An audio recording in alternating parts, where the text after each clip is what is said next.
सोचिए, आप 13 साल के हो, स्कूल जाते हो, दोस्तों से मिलते हो, अपने सपनों को पलकों में सजाते हो, लेकिन एक दिन अचानक सब कुछ बदल जाता है। न आपके पास आजादी होती है बाहर जाने की, न खुलकर हंसने की, और न ही ये यकीन होता है कि कल का सूरज आप देख भी पाओगे या नहीं। ऐसी ही एक सच्ची कहानी है एन फ्रैंक की। एक साधारण सी लड़की जो असाधारण हालातों में भी लिखती रही ताकि उसकी आवाज हमेशा जिंदा रहे।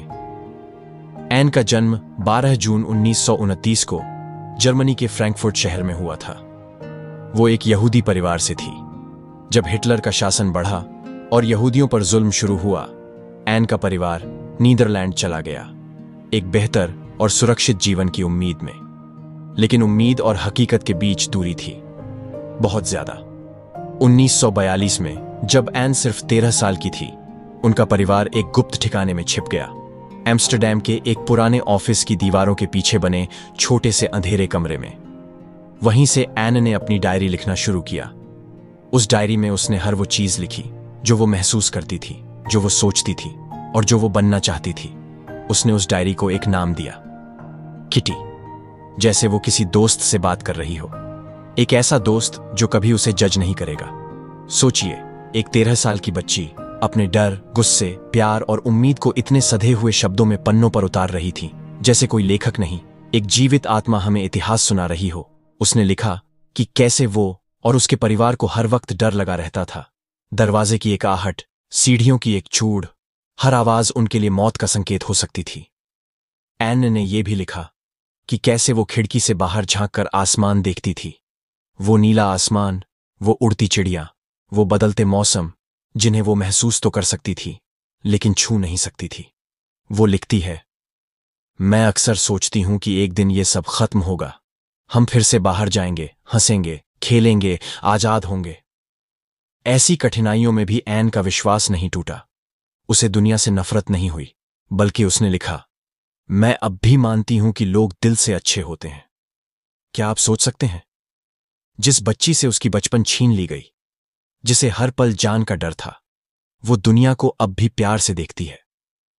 एन फ्रैंक की डायरी में न सिर्फ उसकी बातें हैं, बल्कि उन लाखों यहूदी बच्चों की आवाज भी है जो कभी बोल नहीं पाए। 2 साल तक उनका परिवार और कुछ और लोग उस गुप्त कमरे में छिपे रहे, लेकिन एक दिन कोई उन्हें धोखा दे देता है। 4 अगस्त 1944 पुलिस आती है, सबको पकड़ ले जाती है। एन और उसकी बहन को एक यातना शिविर, बर्गन-बेल्सन कॉन्सेंट्रेशन कैंप, भेजा जाता है।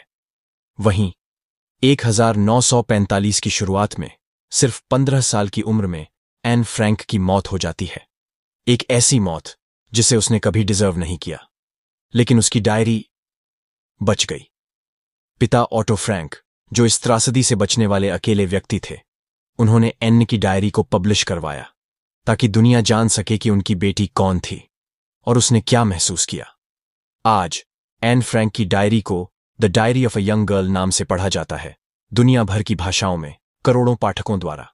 ये डायरी सिर्फ एक बच्ची की बात नहीं, ये एक पूरी पीढ़ी की चीख है जो कहती है, कभी मत भूलो कि इंसानियत क्या होती है।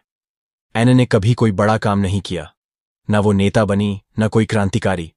उसने बस लिखा, और उस लिखे ने दुनिया बदल दी। उसकी डायरी आज भी स्कूलों में पढ़ाई जाती है। लोग उसे पढ़कर रोते हैं, सोचते हैं और अपने दिलों में एक चिंगारी महसूस करते हैं।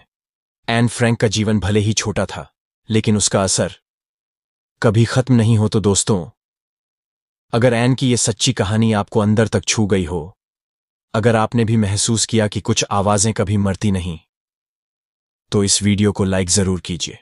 कमेंट में लिखिए, एन की कौन सी लाइन ने आपको सबसे ज्यादा झकझोरा। और ऐसे ही गहराई से लिखी किताबों की कहानियों के लिए बुकलूम को सब्सक्राइब करना मत भूलिए, क्योंकि ये सिर्फ एक चैनल नहीं, ये एक किताबों की दुनिया है जहां हर कहानी आपको जीना सिखाती है।